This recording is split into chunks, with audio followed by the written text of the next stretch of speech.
What you're about to watch is from the most recent live stream. This is the actual math that I go through to find the CR numbers and compare it to what's printed. And with that intro out of the way, let's get right into the video. That's good enough. Alright, so we have our Oni here that we're going to look at for the next monster. And then we have a CR7, so let's go ahead and reset. And I will just clear that stuff out for now. Yeah, we didn't even need the stomp thing that I was talking about before.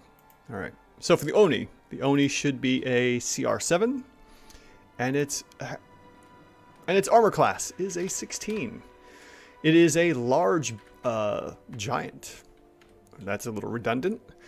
And it has 13 D10 hit points with a Constitution bonus of 16. I'm going to ignore Wisdom and Charisma because those are only for these items down here that I had mentioned before. Fiendish Blessing and the other one that usually monks have, which I can't recall again. Okay. So let's take a look at our Oni. What do we have going on for this Oni here? Well, we've already taken a look at the main stats and our stuff for it. So next we're going to look at the skills section. And we have some skills, which I don't care about. But we have some saving throws. And we have 4 of them. Man, that's a lot of saving throws. Alright, it's got Dex, Constitution, Wisdom, and Charisma. So because of that, we're going to come over here and update this from 0 to 2 to 3 to 4, which gives it a +2 effective AC bonus shift. So our 16 that it has from its chainmail is already bumping up to the 18 we see here in the left side. Next, we have nothing else important in the skills section, so we're going to go down into the skills area, or the traits, I should say, and we have innate spell casting. So let's take a look at that. And we have, what do we have here? Darkness, invisibility, charm person, cone of cold, gaseous form, and sleep. All right, so gaseous form is handy for the traveling and whatnot. Sleep is good. That could potentially put out a bunch of players, but then their hit points would have to be low, so you might get maybe a +1 or 2 AC bonus from sleep. Cone of cold, we're going to calculate that in for damage. Charm person, darkness, invisibility. So invisibility is interesting. In the traits section, invisibility says there's no effect because it takes an action to cast. But superior invisibility does give a bonus. Now, because invisibility is a spell here, I'm going to suggest that we might need that in a little. We might need to remember that one. So let's see here. Cone of cold. We won't actually need my chart because there's not enough spell casting going on here, so I'm just going to put Cone of Cold over here. COC. And it casts it at its lowest level. So I don't recall off the top of my head Cone of Cold's damage. So let me look it up quick. Alright. So at base, Cone of Cold is going to deal 8d8 damage to two players. So we're going to go here. We're going to say round down. And then it's going to be 4.5 times, no, we want times 8 times 2 players. So the average dice, 4.5, times the amount of dice, 8, times a minimum of 2 targets, resulting in 72 points of damage from Cone of Cold, which it can do once, which is good to know. All right. Next, we also have on the right side, let's see here, let me get my highlighting. We also have magic weapons, which doesn't matter, so we'll just strike that out. And we have regeneration, which is good to remember. If the Oni regens 10 hit points at the start of its turn, if it has at least 1 hit point. So we can add that in, which actually, to spoiler alert, it's going to end up giving it 30 effective hit points. So let's take regeneration, add in the amount it gets per turn, and we're only calculating 3 turns.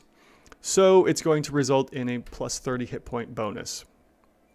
So our 110 is already going to shift up to 140. All right, now let's take a look at its actions. So come back over here to its actions, and we're going to see that it has multi-attack. It only makes 2 attacks, either with its claws or its glaive, so it can do one or the other.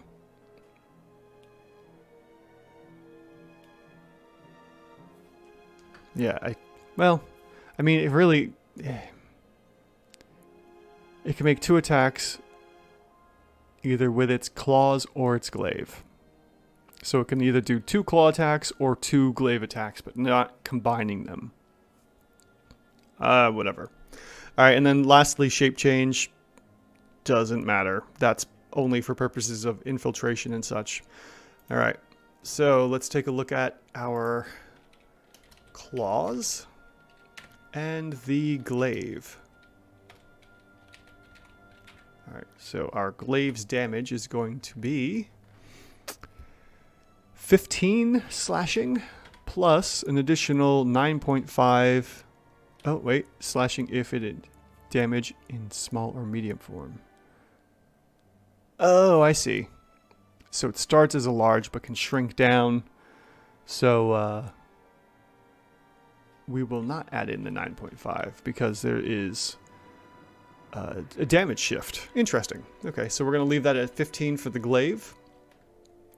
And then the claws are going to deal simply 8.5 points of damage.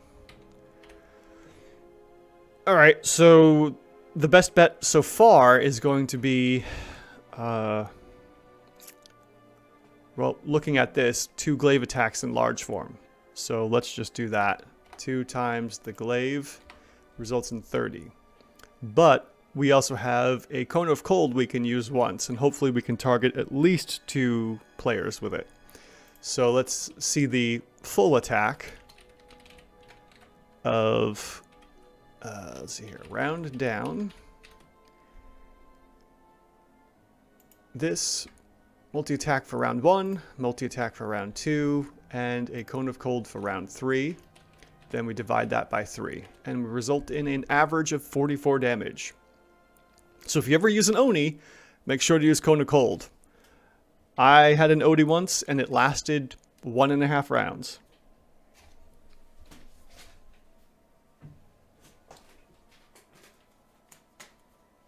Alright, I had to move a cat. Actually, the cat's going to come up again. Come here, Violet. Alright. Oh, alright, well, whatever. Okay, so we have an average of 44 damage. So let's pop that in here from our full attack. We're not going to use saves because only one of the attacks is using saves, and the glaive is going to be used more often.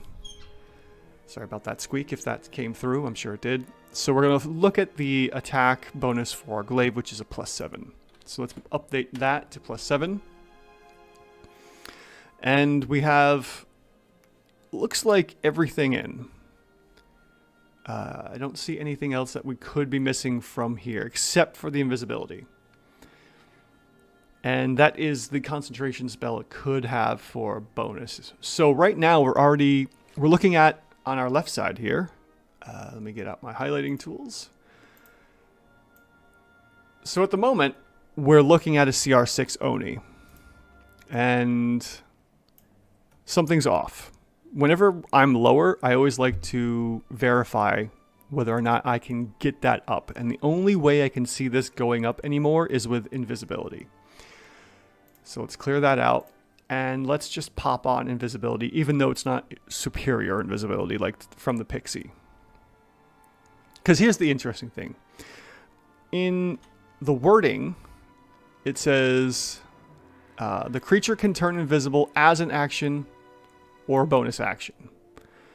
As an action, the Oni can cast invisibility at will. So why shouldn't it be counted in? And if anything, someone might say, okay, invisibility is causing no actions, no attack actions on one of the rounds of combat. wouldn't that take into effect? And I would suggest that because it's going invisible for 1 round, it is possibly delaying the rounds of combat calculations needed. So if the Oni decides to go invisible on round 2, then technically we would skip round 2 because it's invisible and can't be targeted until it is either found or becomes uninvisible. Becomes visible again. Uninvisible. God. All right. So let's click in superior invisibility because of the wording of can turn invisible as an action, and that is pretty much copied verbatim from the book. And sure enough, with invisibility, even though it's not superior, we are now at CR7. And we are expecting a CR7, and we found a CR7. Great. So everything seems to be lining up here. The attack, its offenses are a little low. Its defenses are right on top, or right where they should be. So basically, we're good here, as long as invisibility is used and the Cone of Cold hits at least once. Or, yeah, it'll hit once. As long as it's used, this is going to be a CR7 Oni. And there you have it. That's how you break down and expose the monster's CR values. If you like what you've seen, hit the subscribe button down below and give the video a thumbs up. I post daily. And until next time, thanks for watching.